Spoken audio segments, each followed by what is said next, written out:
প্রিয় দর্শক, দুটি ইংরেজি প্রবাদ দিয়ে আজকের আলোচনাটি শুরু করতে চাই। Beauty lies in the eyes of the beholder এবং smile is the best accessory one can ever wear. শুভেচ্ছা জানিয়ে শুরু করছি মাছরাঙা টেলিভিশনে সরাসরি সম্প্রচারিত স্বাস্থ্য বিষয়ক অনুষ্ঠান স্কয়ার হসপিটাল ডক্টর চেম্বার। সাথে আছি আমি ডক্টর অননা দাস ক্যামেলিয়া। আপনাদের সুস্বাস্থ্যের প্রতি লক্ষ্য রেখে আমাদের এই আয়োজন।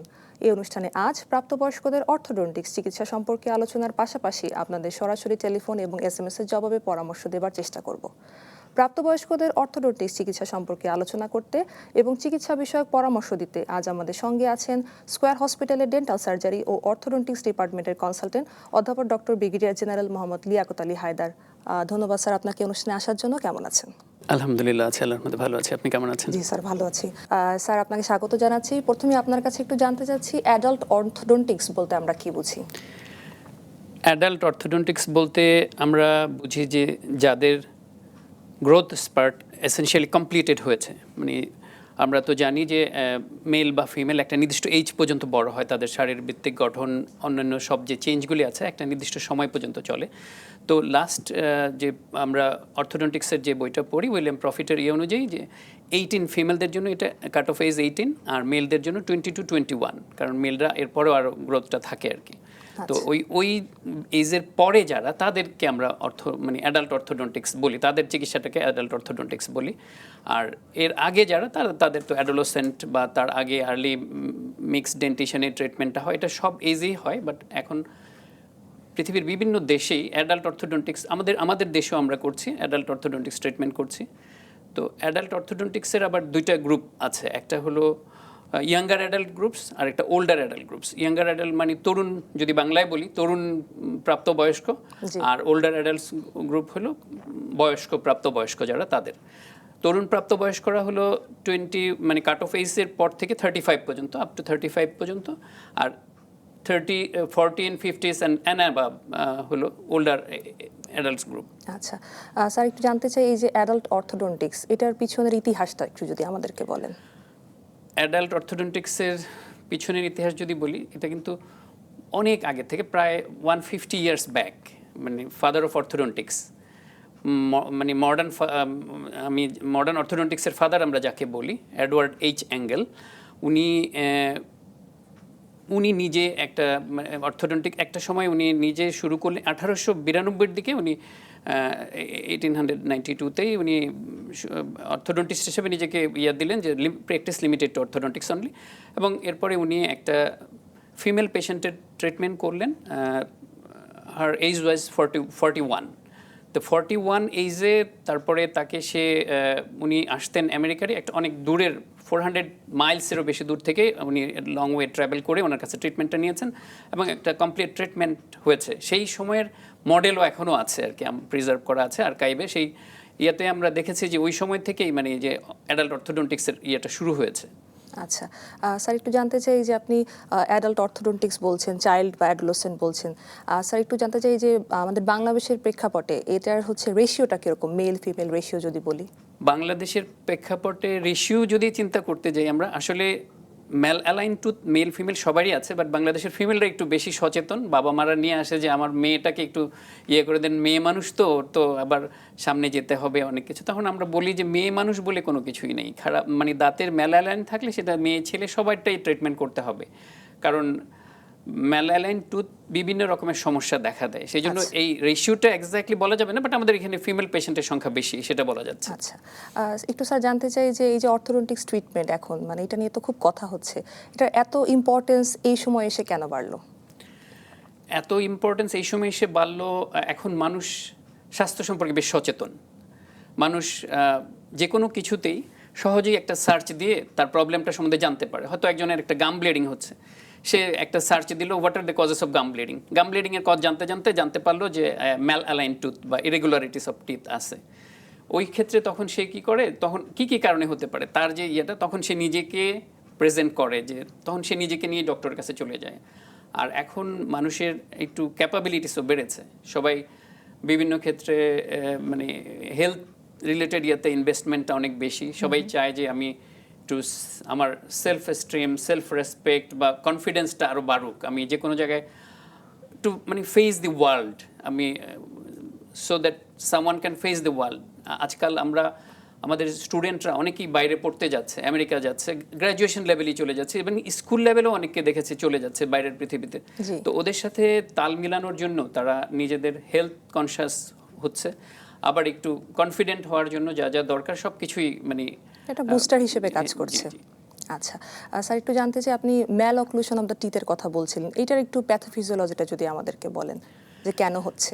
ম্যালঅক্লুশনটা হলো, আমি যে father of orthodontics Edward H অ্যাঙ্গেলের কথা বলেছি, ওনার সময় থেকেই সেই যে অর্থোডন্টিক্সের ম্যালঅক্লুশন একটা ছিল ক্লাস 1, ক্লাস 2, ক্লাস 3। জি। নর্মালি ক্লাস 1 ম্যালঅক্লুশন বলতে আমরা সেটাই বুঝি তখন আমরা মোলারের যে একটা নর্মাল পজিশন আছে সেই পজিশনটা থাকবে, সব দাঁতগুলি ঠিক মতো আছে, বাট কোনোটা দাঁত একটু রোটেটেড আছে, কোনোটা একটু বাঁকা, মানে একটা রোটেটেড আছে, কোনোটা একটু ওভারল্যাপিং আছে, বাট ওভারঅল ইয়াতেই আছে, ক্লাস 1 ম্যালঅক্লুশনই আছে, মোলার পজিশনটা ঠিক আছে। আর সেকেন্ডটা হলো যেটাতে আপার জটা অনেক বড় হয়ে যায়, জি। যাদের সামনের দাঁতগুলো অনেক উঁচু থাকে, পিছনের যে লোয়ার জটা ছোট থাকে, সেটাকে ক্লাস 2 ম্যালঅক্লুশন বলে। আর ক্লাস 3টা হলো যেটাতে লোয়ার জটা অনেক বেশি সামনে, আপার জটা পিছনে। এটা হলো, আর এটার প্যাথোফিজিওলজিটা হলো যে যদি অনেক সময় দেখা যায় যে কি যে জেনেটিক্যালি আমরা অনেকের ক্ষেত্রেই দেখি যে হয়তো সে তার মানে ফোর ফাদার্স বা কারো কাছ থেকে একটা বড় আপার জ পেয়েছে, লোয়ার জটা আবার পেয়েছে মায়ের কারো জেনেটিক্যালি ইয়ের থেকে। তো ওইখানে দেখা যায় যে দুইটার ম্যাচ হচ্ছে না, তখন এই যে প্যাথোফিজিওলজিটা ওইখান থেকে জেনেটিক্যালি আসে। একটা হলো জেনেটিক্যাল, আরেকটা কিছু আছে এনভায়রনমেন্টাল, যেমন যে ঠিক সময় মতো যখন এক্সট্রাকশনটা করার দরকার, যখন দাঁতের যত্ন নেওয়ার দরকার, অনেকে ঠিক মতো দাঁতের যত্নটা নিচ্ছে না। তো না নেওয়াতে দুধ দাঁতটা যখন সময় মতো পড়তে পারছে না, তখন পার্মানেন্ট দাঁতটা তার যে ডিরেকশনে আসবে সেটা আসতে পারছে না, আঁকা বাঁকা হয়ে উঠে যাচ্ছে। সেই ওইটাই একটা ম্যালঅক্লুশন তৈরি করে দিচ্ছে আর কি। আচ্ছা স্যার, আরো ফ্যাক্টর আছে, আরো অনেক কিছু আছে, এই দুটোই বললাম। জি স্যার, আপনি শুরুতে একটু বলছিলেন যে গাম ব্লিডিং বা গাম হাইপারট্রফির কথা। স্যার, এইটার কি কি কারণ বা কজ আছে? গাম ব্লিডিং এর তো আরো বিভিন্ন রকমের কারণ আছে। গাম ব্লিডিং এর কারণ যেমন যদি আমি যেহেতু আজকে অর্থোডন্টিক্সের বিষয় নিয়ে কথা বলতে চাচ্ছি, ওই রিলেটেড কিছুই বলি। অনেকের যদি দাঁতে ইরেগুলারিটিস থাকে, আঁকাবাঁকা দাঁত থাকে, ওভারল্যাপিং দাঁত থাকে, তখন তারা দাঁতটা গামটা ঠিক মতো পরিষ্কার করতে পারে না। অনেক সময় সবাই এসে বলে আমাদেরকে যে স্যার আমি তো দিনে 2 বেলা 3 বেলা, কেউ বলে আমি 4 বেলা ব্রাশ করছি, তাও আমার ব্লিডিং হচ্ছে, আমার গামে আমি ক্লিন করতে পারছি না। এটা হলো যে আঁকাবাঁকা দাঁতটার মানে দাঁতের পজিশন এমন একটা অবস্থায় আছে যে সে ইচ্ছা করলেই ক্লিন করতে পারছে না। তখন আমাদের এখানে এসে একটা রেগুলার বেসিসে স্কেলিং বা পলিশিং করে যাচ্ছে, যাতে পরবর্তীতে আর ফার্দার না হচ্ছে। বাট গাম ব্লিডিংয়ের কারণগুলি হলো যে একটা তো হলো যে গামের মধ্যে কোনো রকমের একটা ইনফ্লেমেশন হলো, গামে কোনো রকমের একটা ইনফেকশন হলো, গামে কোনো একটা ফরেন বডি, গামে কোনো সময় একটা দাঁতে ট্রমা হয়েছে, সেটা থেকে গামের মধ্যে একটা প্রবলেম হলো, এটাতে গামটা ইনফ্লেমড হয়ে গেল। আবার যেটা আছে যে দাঁতের পজিশনটা এমন একটা, সে ঠিক মতো বাইট করতে পারছে না, তখন তার মাস্টিকেশন জনিত যে সমস্যা আছে সেটার জন্য গাম ব্লিডিং হতে পারে। আচ্ছা স্যার, একটু জানতে চাই আপনার কাছে, আপনি গাম ব্লিডিং এর সাথে আরেকটু বলছিলেন ম্যালঅক্লুশন অফ দ্য টুথের কথা, আর অ্যালাইনমেন্ট রিলেটেড কিছু ইস্যুর কথা বলছিলেন। তার মধ্যে একটা তো স্যার আমরা জানি মিডিয়ান ডায়াস্টেমা। এই ডায়াস্টেমাটা আসলে কি? ডায়াস্টেমা একটা ক্লিনিক্যাল টার্ম, যে স্পেসিং বিটুইন টিথ। হ্যাঁ, আর মিডিয়ান ডায়াস্টেমা বলতে বোঝায় যে জাস্ট মিডিয়ালি দুটো সেন্ট্রাল ইনসাইজার, আপার অথবা লোয়ার জয়ের সেন্ট্রাল ইনসাইজারের মাঝখানে যে গ্যাপটা থাকে সেটাকে বলে মিডিয়ান ডায়াস্টেমা। একটু জানতে চাই স্যার, ডায়াস্টেমার কি কি প্রকারভেদ হতে পারে? আমি তো বলেছি যে diastema is a clinical term that refers to the spacing of tooth. তো ডায়াস্টেমা, মিডিয়ান ডায়াস্টেমা বলি আমরা যখন দুইটা সেন্ট্রাল ইনসাইজারের মাঝখানে উপরে বা নিচে যখন হয়, তখন এটা রিলেটেড থাকে। অনেক সময় দেখা যায় যে প্রকারভেদের আগে আমি বলি যে কেন হতে পারে। এটা কোনো সময় দেখা গেল যে ফ্রেনাম, যেটা হাইপারপ্লাস্টিক, ফ্রেনামটা হাইপারপ্লাস্টিক হতে পারে। দুইটা দাঁতের মাঝখানে একটা ফ্রেনাম থাকে, লেবিয়াল ফ্রেনাম যেটা, লিঙ্গুয়াল ফ্রেনাম যেটা, এটা যদি হাইপারপ্লাস্টিক থাকে, অনেক সময় ফাইব্রাস থাকে, যে এটার জন্য দেখা গেল যে দাঁত দুইটা ক্লোজ হতে পারছে না, এটা একটা কারণ। আর এই ডায়াস্টেমাটা ইয়াঙ্গার এইজে, মানে 7 থেকে 9 পর্যন্ত এটা থাকে ন্যাচারাল, তখনও central lateral incisor canine eruption হয় নাই। তো lateral incisor and canine eruption হলে অটোমেটিক্যালি বন্ধ হয়ে যায়। যদি না ক্লোজ হয় তখন আমরা ইনভেস্টিগেশন করি যে what are the causes behind. ইনভেস্টিগেশনে অনেক সময় দেখা যায় যে দুইটা দাঁতের মাঝখানে একটা সুপার নিউমেরারি টুথ বা এক্সট্রা টুথ আছে। কোনো সময় দেখা যায় একটা সিস্ট আছে, কোনো সময় বা একটা অন্যরকম প্যাথোলজি আছে যেটার জন্য ওই দাঁত দুটা ক্লোজ হতে পারছে না নির্দিষ্ট সময় পরেও। আচ্ছা। তারপরে আমরা চিকিৎসার ওইটার ওই রিলেটেড যেই কজের জন্য ওটা হয়েছে আমরা সেটার চিকিৎসার জন্য যাই। আচ্ছা স্যার, যখন একটা পেশেন্ট এরকম ডায়াস্টেমার প্রবলেম নিয়ে আপনাদের কাছে আসে, আর সাধারণত কি কি উপসর্গ বা কমপ্লেইন নিয়ে আসলে আসে? একটা তো আপনারা স্যার নিজেরা দেখতেই পাচ্ছেন, কিন্তু এটার সাথে প্রবলেমগুলো কি কি অ্যাসোসিয়েটেড? প্রবলেম অনেকেরই এটা হলো যে অ্যাস্থেটিক প্রবলেম। ফাংশনাল প্রবলেমের চাইতেও এটার অ্যাস্থেটিক প্রবলেমটা নিয়েই বেশি আসে যে ডক্টর সাহেব আমি এটা স্যার আমি এটা করতে চাই, ক্লোজ করতে চাই, আমি চাই যে আমার দাঁতটা সুন্দর দেখা যায়। আচ্ছা। তো তখন আমরা তাকে দুইটা অপশন দিই, যে এটা একটা রেস্টোরেটিভ ট্রিটমেন্ট করা যায়, যে এটা বিল্ড আপ করে দিয়ে যদি শুধু দেখা যায় যে একটাতেই ডায়াস্টেমা আছে অন্য দাঁতে নাই, তখন অনেক সময় যদি পেশেন্ট অ্যাফোর্ড করতে না পারে তখন আমরা রেস্টোরেটিভ ট্রিটমেন্টে চলে যাই, যে ঠিক আছে রেস্টোরেশন দিয়ে ওইটা ক্লোজ করে করে দিলাম, একটা বিল্ড আপ করে দিলাম, এটা সুন্দর একটা লুক দেখালো। আর যদি সবচেয়ে ভালো হয় যে এটা অর্থোডন্টিক ট্রিটমেন্ট করলে যে স্পেসটা ক্লোজ হয়ে যাবে, তারপরে আমি রিটেনার ইউজ করলে আর কখনোই ওই এটা স্পেসটার ওপেন হবে না, এটা আরও সুন্দর দেখা যাবে এবং খুব এই ক্লোজিং ইয়েটা খুব ভালো হয় আর কি, এটা রেজাল্টটা খুব ভালো। আচ্ছা স্যার, একটু জানতে চাই যে যখন এই যে ডায়াস্টেমা ক্লোজারের জন্য অর্থোডন্টিক্স ট্রিটমেন্ট পেশেন্ট রিসিভ করছে, কীরকম আসলে মানে কতটুকু স্পেস থাকলে কীরকম মান্থ লাগে এটা ট্রিটমেন্টটাকে কমপ্লিট করতে?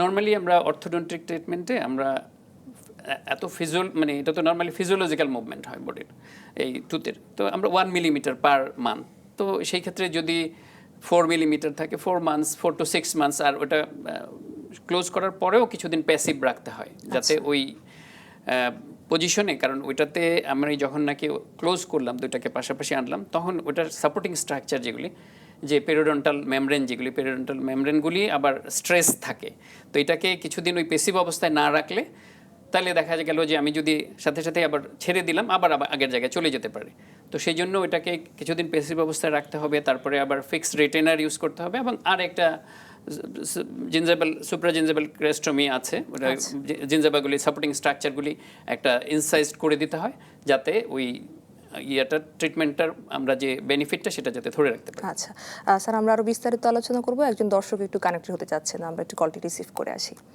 হ্যালো দর্শক, আপনার নাম বলে সংক্ষিপ্ত আকারে প্রশ্নটি করুন। আসসালামু আলাইকুম, আমি ফয়েজ আহমেদ বলছি ঢাকার উত্তরখান থেকে। জি, ওয়ালাইকুম আসসালাম। 64। জি। আমার চোয়ালের নিচে মাড়ির পাশে দুটো দাঁত বেশ চুক্ষা ধারালো, এগুলো খাওয়া দাওয়ার সময় জিহ্বাতে লাগলে জিহ্বা কেটে গিয়ে রক্ত বের হয়, আমি কি করতে পারি? জি দর্শক, স্যার কিছু যদি আপনার যদি শুধু ওটা শার্প এজের জন্যই প্রবলেমটা হয়, টাঙে লাগে বলতেছেন, জিহ্বায় লেগে যাচ্ছে, তাহলে ওই দুইটা দাঁতকে সমান করে ফেললে, জুডিশিয়াস গ্রাইন্ডিং বলো এটাকে, এটা একটু কোয়ালিফাইড কারো কাছে গেলে জুডিশিয়াস গ্রাইন্ডিং করে দিলে, বেশি গ্রাইন্ডিং করলে আবার অনেক সময় দেখা যায় শিরশির তৈরি হয়ে যায় ডেন্টিনে পৌঁছে গেলে, তো এটা জুডিশিয়াস গ্রাইন্ডিং করে দিলে আপনার সমস্যাটা চলে যাবে। যদি আমি ক্লিনিক্যালি না দেখলে সেটা ভালো হতো, বাট যেহেতু আপনি শুধু বলছেন যে দুইটা দাঁতই চোখা দাঁত আছে, ওইটা আপনাকে ট্রমা দিচ্ছে, টাঙের মধ্যে করছে, ওইটাকে সমান করে ফেলেন, যদি ওটাকে শার্পেসটা একটু জুডিশিয়াস গ্রাইন্ডিং করে ফেলা হয় তাহলে আপনার সমস্যা চলে যাবে। ধন্যবাদ দর্শক আমাদের সাথে থাকার জন্য এবং কল দেওয়ার জন্য। আশা করি আপনি আপনার প্রশ্নের উত্তরটি পেয়েছেন। স্যার, আমরা আবার একটু আলোচনায় ফিরে আসি। স্যার, আমি ডায়াস্টেমা নিয়ে কথা বলছিলাম। আমি স্যার একটু জানতে চাই আপনার কাছে যে যখন এই যে ডায়াস্টেমা ক্লোজারের ট্রিটমেন্টটা রিসিভ করে, এরপর এটা কি আবার রিকার করার কোনো চান্সেস আছে? রিকার করার চান্সেস আর দেয়ার। এই ক্ষেত্রে অনেকের দেখা যায় যে এটা যে লেভেল ফ্রিনামটার জন্য, ফ্রিনাম অ্যাটাচমেন্টের জন্য হয়, তখন আমরা ওটার সাথে ট্রিটমেন্টের সাথে যেটা যখন ক্লোজ করবো তখন ফ্রিনেক্টমি করে দিই। আচ্ছা। অনেক সময় দেখা যায় অনেক সেন্টারে অনেক জায়গায় ফ্রিনেক্টমি না করেই হয়তো ওটা করছে, করে আবার রিটেনার ইউজ করছে না, সেই ক্ষেত্রে রিকার হতে পারে। আচ্ছা স্যার, একটু জানতে চাই আপনার কাছে যে এটা হচ্ছে কি কোনো পোস্ট অপারেটিভ কোনো কমপ্লিকেশন কি আছে এই অর্থোডন্টিক্স ট্রিটমেন্টের? পোস্ট সার্জিক্যাল কোনো নাই, কমপ্লিকেশন নাই, এটার কোনো পোস্ট সার্জিক্যাল কমপ্লিকেশন নেই। এটা এক্সপার্ট হ্যান্ডে করলে ওটা মিনিমাইজেশন হয়ে যায়, ওটার কোনো অ্যাস্থেটিক পয়েন্ট থেকেও কোনো ক্ষতি হয় না। আচ্ছা স্যার, আপনি রিটেনারের কথা বলছিলেন, একটু রিটেনার সম্পর্কে একটু ডিটেলস জানতে চাই। রিটেনার যে কোনো অর্থোডন্টিক ট্রিটমেন্টের পরেই কোশ্চেন আসে রিল্যাপস। রিল্যাপস একটা বড় এলিমেন্ট অর্থোডন্টিক ট্রিটমেন্ট। আমি অনেকগুলি দাঁতকে অনেক দিনে সমান করলাম, দাঁতগুলি তো তার এতদিন তার স্বাধীন সত্তা বজায় রেখে যার যার মতো করে ছিল, এখন আমি সেগুলিকে ব্রেসিংয়ের মাধ্যমে সবগুলিকে অ্যালাইন করলাম, অ্যালাইন করে তারপরে আবার দুইটা আর্চের কোঅর্ডিনেশন করলাম।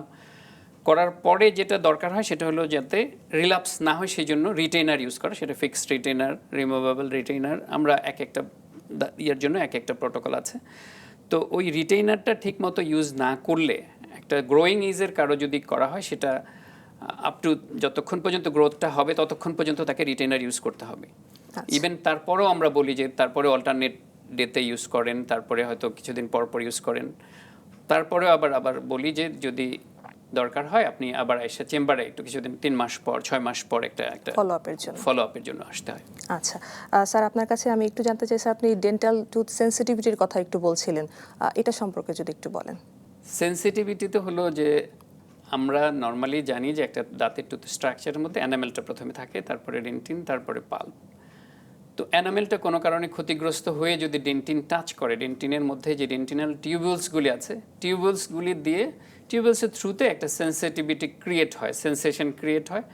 এইটা ওই তখন ডেন্টিনাল টিউবুলস দিয়ে ওটা পাল্পে চলে যায়, পাল্প থেকে আমরা তখন পেতে পারি, শিরশির বা ব্যথা, ওই ফিলিংসটা আমরা ফিল করবো আর কি। আচ্ছা, সেটাই সেন্সিটিভিটি। জি স্যার, একটু জানতে চাই আপনার কাছে যে ওরাল হাইজিন, এটা ওভারঅল মেনটেন করতে হলে আসলে কি কি আমাদের ফলো করা উচিত on a regular basis? Oral hygiene maintain করতে হলে রেগুলার বেসিস যেটা ফলো করতে হবে সেটা হলো যে প্রথমেই নিজের ওরাল হেলথের ব্যাপারে যে আমরা নিজের দাঁতটা সবসময় পরিষ্কার রাখতে হবে। সেটা অ্যাটলিস্ট দিনে রাতে মিলিয়ে 2 টাইমস টুথব্রাশ করা, মানে সময় মতো এবং সঠিকভাবে দাঁত ব্রাশ করতে হবে। আর ফুড হ্যাবিটটার ব্যাপারে নিজের একটু সচেতন থাকতে হবে। ইন বিটুইন মিলসে কোনো স্টিকি ফুড খাওয়া যাবে না যেটা দাঁতের মধ্যে লেগে থাকে নর্মালি। আর রাত্রে অবশ্যই ঘুমানোর আগে ব্রাশ করতে হবে।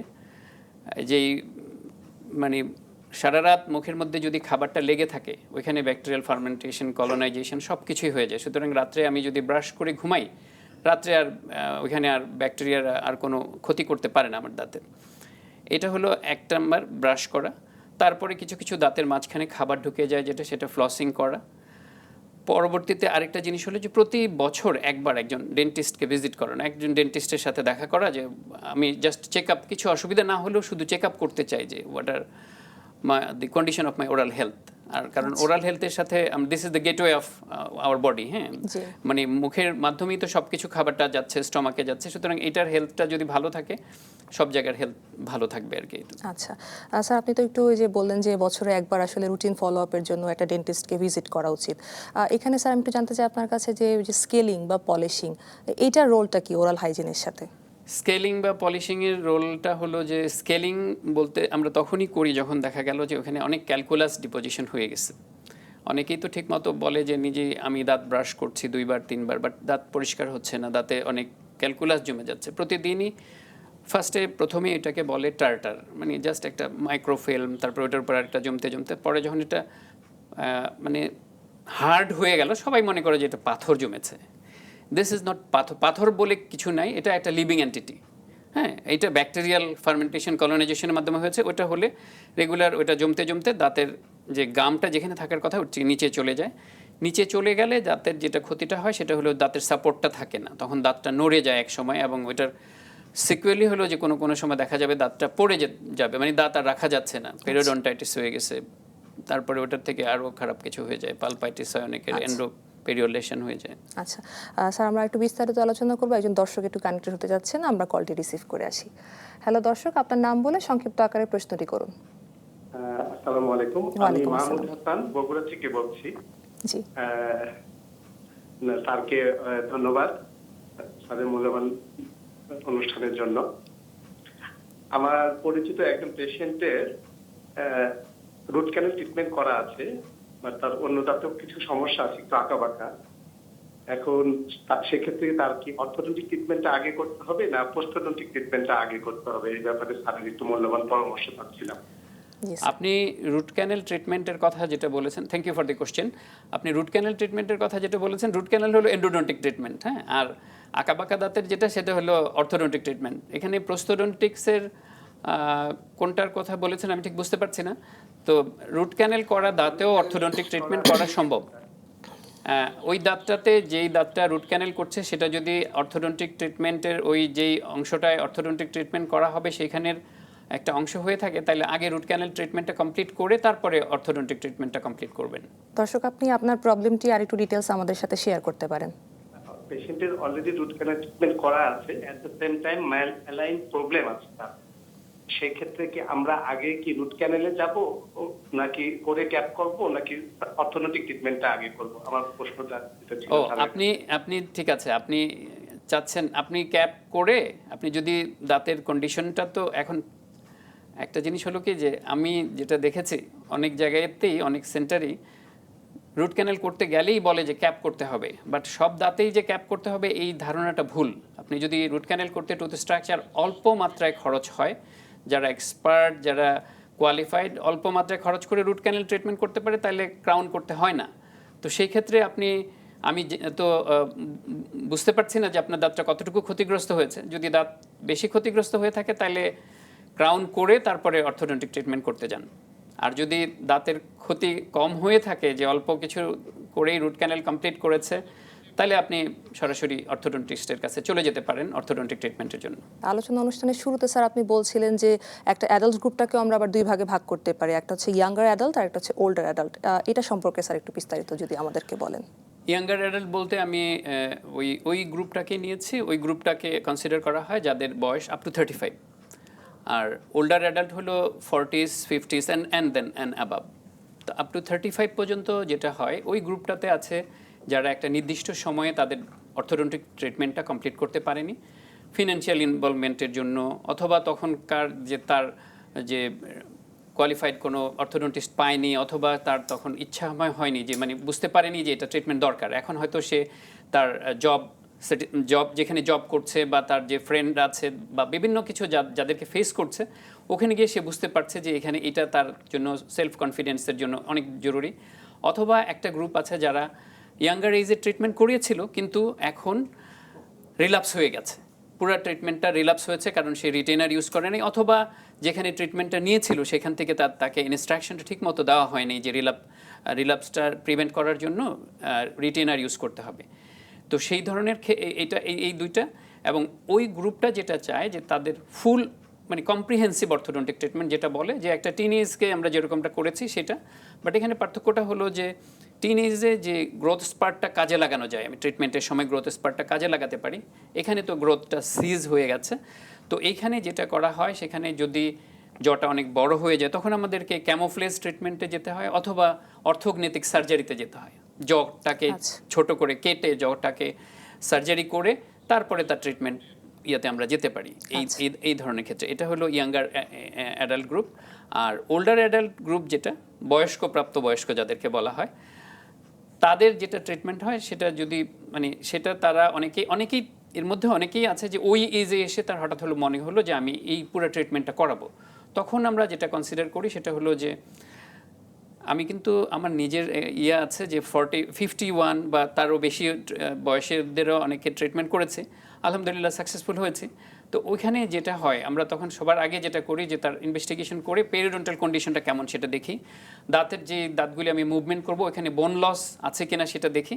ওই কন্ডিশনগুলি যদি সব ভালো থাকে, তারপরে তাকে, আর যদি তার কোনো কোমরবিডিটি না থাকে, তার ব্লাড সুগার নর্মাল থাকে, আর অন্য কোনো যদি তার অসুবিধা না থাকে, সে যদি মানে সাইকোলজিক্যালি ফিট থাকে, তার ট্রিটমেন্ট নেওয়ার জন্য সে যদি এগার থাকে, তখন আমরা তাকে কিছুটা অংশের কম্প্রিহেন্সিভ ট্রিটমেন্ট দিতে পারি। আর এখানে যেটা আরেকটা জিনিস হলো যে অ্যাডজাংটিভ ট্রিটমেন্টের কথা চলে আসে। মানে যদি বাংলায় বলি সেটা হলো সম্পূরক চিকিৎসা। সম্পূরক চিকিৎসাতে হয়তো একটা এক্সাম্পল বলি যে একজনের হয়তো নিচের একটা 6 নম্বর দাঁত মানে ফার্স্ট মোলার টুথ যেটা, সেটা কোনোভাবে নষ্ট হয়ে গেছে, ফেলে দিতে হয়েছে বা কিছু একটা নাই এখন ওই জায়গাটায়।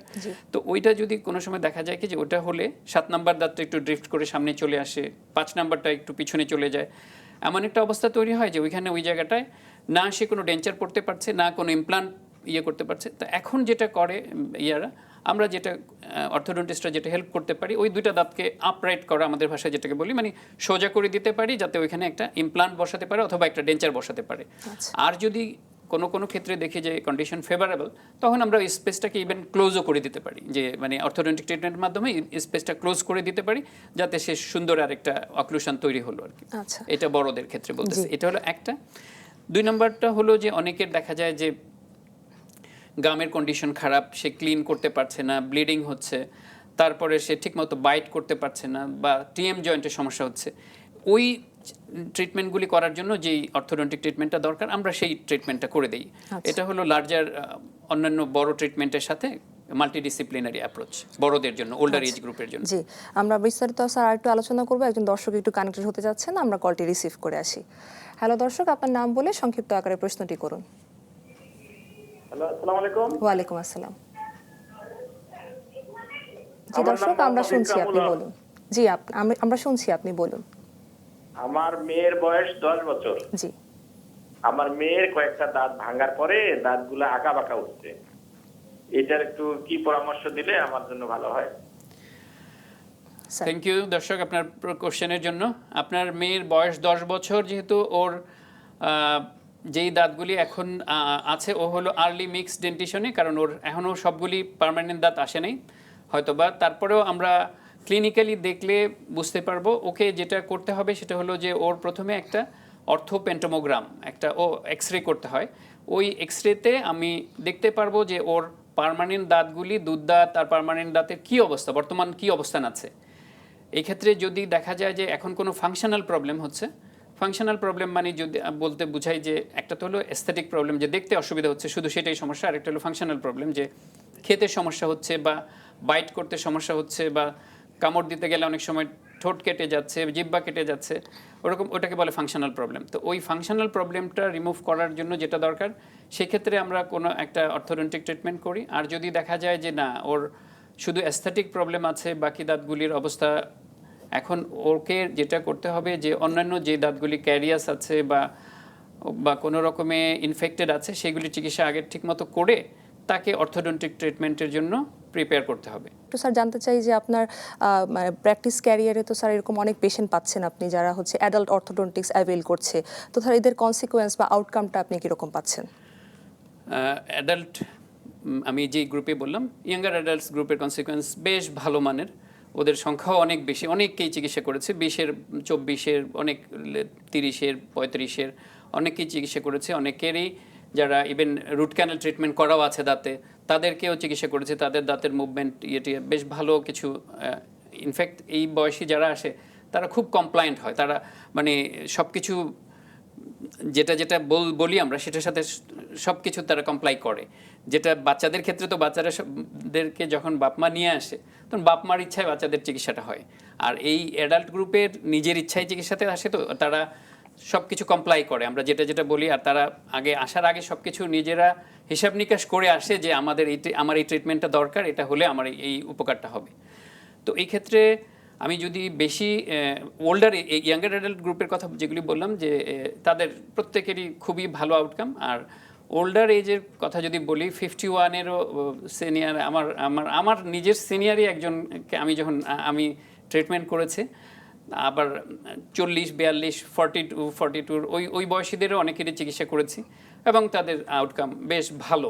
তাদের মানে পেরিওডন্টাল কন্ডিশন ভালো ছিল, তাদের জিনজাইভাল কন্ডিশন ভালো ছিল, তাদের কোনো কোমরবিডিটি ছিল না, তাদের যে টুথ মুভমেন্টে তাদের কোনো অসুবিধা হয়নি, তাদের আমি ডিজায়ার টুথ মুভমেন্ট করতে পেরেছি। জি স্যার, একটু জানতে চাই যে প্রি রিকুইজিটস যদি আমরা বলি একটা অর্থোডন্টিক্স ট্রিটমেন্টের জন্য, সেগুলো কি কি আপনি মনে করেন? সেগুলির জন্য সবার আগে দরকার হলো মোটিভেশন, মানে যে আই নিড দিস ট্রিটমেন্ট, এইটা I will comply with all this. Even এরকম পেশেন্টও দেখেছি যে মানে নন কমপ্লায়েন্ট পেশেন্ট, হয়তো আজকে একটা ব্রেস্ট লাগিয়ে গেছে, কালকে এসেই বাবা মা বলতেছে যে ও আর ব্রেস্টটা রাখতে চাচ্ছে না, ব্রেস্ট খুলে ফেলবে, ব্রেস্টটা রাখতে চাচ্ছে না। আমরা যদি বলি যে আপনারা কি ওদেরকে বোঝানোর চেষ্টা করেছেন, বলে হ্যাঁ চেষ্টা করেছি, বাট সে বুঝতেছেন। এটা সংখ্যা খুবই কম, কারণ এমনিতেই তো অর্থোডন্টিক ট্রিটমেন্ট এক্সপেন্সিভ, সুতরাং দেখা যায় যে সবাই একটু মোটিভেটেড হয়েই আসে, বাট মোটিভেশনটা খুবই জরুরি। আচ্ছা, তা আমার মনে হয় স্যার এখানে কাউন্সেলিংটা একটা বিশাল রোল প্লে করে। কাউন্সেলিং নরমালি আমি যেটা করি, আমার এখানে যখনই একটা পেশেন্ট ট্রিটমেন্টের জন্য আসে, তার যখন আমি ট্রিটমেন্ট শুরু করব তখন প্যারেন্টসদেরকেও কল করি, বাবা মা দুজনকেই থাকতে হবে, দুজনই সামনেই বাচ্চার মানে যদি টিনেজার বা ইয়াং অ্যাডাল্ট ইয়াং হয় তাদেরকে বাবা মার সামনেই কাউন্সেলিং হয়। আচ্ছা।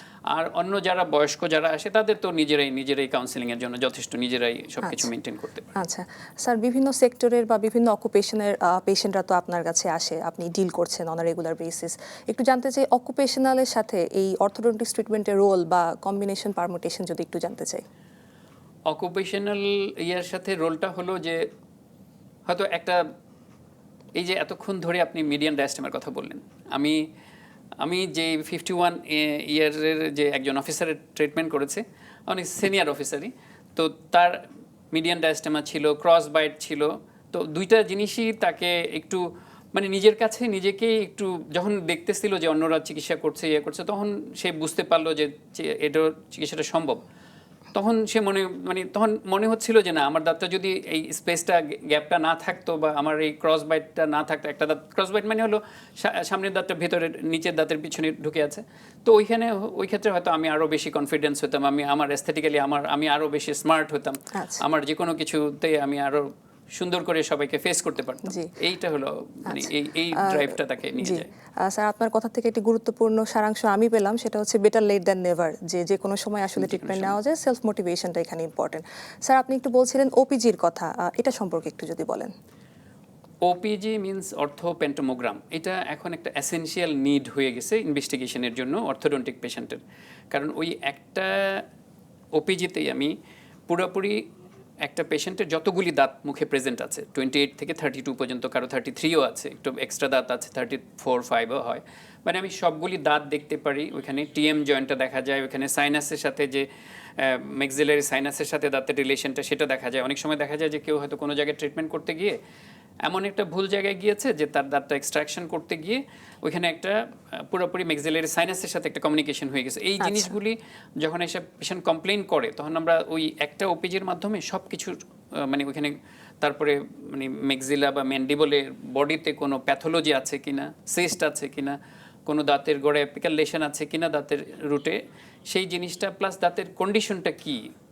যদি বাচ্চাদের ক্ষেত্রে হয় যে দুধ দাঁতের সাথে পার্মানেন্ট দাঁত, আমি যে পেশেন্টকে বললাম 10 বছরের বাচ্চার যে দুধ দাঁতের সাথে পার্মানেন্ট দাঁতের রিলেশনটা কি, দুধ দাঁত যেগুলি আছে সেগুলির সবগুলি অপোজিং পার্মানেন্ট আছে কিনা, সেই জিনিসটা দেখা যায় আর কি। আচ্ছা, আমরা অনুষ্ঠানের একদম শেষ পর্যায়ে চলে এসেছি স্যার। আজকে আপনাকে আসার জন্য অসংখ্য ধন্যবাদ। দর্শকদের উদ্দেশ্যে আজকের অর্থোডন্টিক্স ট্রিটমেন্ট সম্পর্কে আলোচনা নিয়ে যদি কিছু পরামর্শ থাকে। দর্শকদের উদ্দেশ্যে আমার পরামর্শ হলো, আপনারা শুধু অর্থোডন্টিক ট্রিটমেন্ট না, আপনারা নিজের দাঁতের যত্ন নিন, দাঁত আপনাদের যত্ন নিবে। আর আরেকটা জিনিস হলো, সবাইকে বলবো, ডেন্টাল ট্রিটমেন্ট যেহেতু আপনাকে অনেক কিছু ইনভেসিভ ট্রিটমেন্ট করতে হয়, সুতরাং এখানে ইনস্ট্রুমেন্টগুলির স্টেরিলাইজেশনটা খুব গুরুত্বপূর্ণ। আপনি যেখানেই ট্রিটমেন্ট করান, আপনি একটু এনশিওর হয়ে নেন যে তাদের স্টেরিলাইজেশন সিস্টেমটা খুব ভালো মানের। এরকম ক্ষেত্রে আপনি আপনার পছন্দের যেখানেই যান, নিজেকে একটু এনশিওর হয়ে নিন যে তাদের স্টেরিলাইজেশন সিস্টেম ভালো, এবং স্টেরিলাইজ করা ইনস্ট্রুমেন্টের মাধ্যমে, কোয়ালিফাইড ডক্টরের মাধ্যমে আপনি আপনার চিকিৎসা করছেন। ওরকম একটা অবস্থানে তাহলে আপনি উদ্দীপ্ত হাসিতে সুস্থ বাংলাদেশে থাকবেন, মানে সুস্থ হাসিতে আপনি উদ্দীপ্ত থাকবেন। আমার আহ্বান হলো সারা বাংলাদেশ সুস্থ হাসিতে উদ্দীপ্ত থাকুক। দর্শক দেখছিলেন মাছরাঙা টেলিভিশনের সরাসরি সম্প্রচারিত স্বাস্থ্য বিষয়ক অনুষ্ঠান স্কয়ার হসপিটাল ডক্টরস চেম্বার। আমরা চেষ্টা করেছি প্রাপ্তবয়স্কদের অর্থোডন্টিক্স চিকিৎসা সম্পর্কে আলোচনার পাশাপাশি আপনাদের সরাসরি টেলিফোন এবং SMS-এর জবাবে পরামর্শ দিতে। তবে সময় স্বল্পতার কারণে সবাইকে সহযোগিতা করতে না পারায় আমরা আন্তরিকভাবে দুঃখিত। তারপর আশা করছি অনুষ্ঠানটি নিশ্চয়ই আপনাদের কোনো না কোনোভাবে কাজে লেগেছে। সবসময় সাথে থাকতে জয়েন করুন আমাদের ফেসবুক পেজে www.facebook.com/মাছরাঙা টেলিভিশনে। আজকের মতো বিদায় নিচ্ছি। সুস্থ থাকুন, মাছরাঙার সঙ্গেই থাকুন।